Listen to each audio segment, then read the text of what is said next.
Un'operazione condotta sotto l'egida dell'Ufficio di Palermo della Procura Europea che ha consentito di sequestrare una delle fabbriche clandestine per la produzione di sigarette di maggiori dimensioni a livello europeo.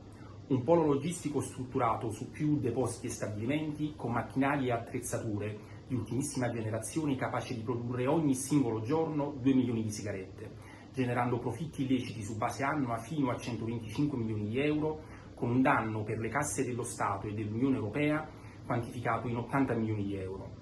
Nel corso dell'intervento sono stati sequestrati 143 bancali carichi di sigarette e di precursori per la produzione, insieme a centinaia di sacche di tabacco pronte a essere immesse nei cicli di fabbricazione. Inoltre, materiale per la falsificazione dei loghi di rinomate case di produzione.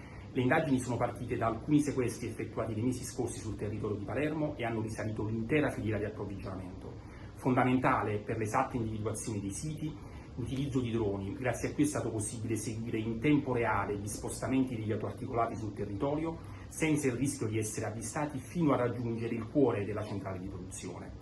10 i soggetti trovati sul posto, di nazionalità bulgara e ucraina, alloggiati in stanze di fortuna ricavate all'interno dello stesso stabilimento. Tutti sono stati deferiti all'autorità giudiziaria.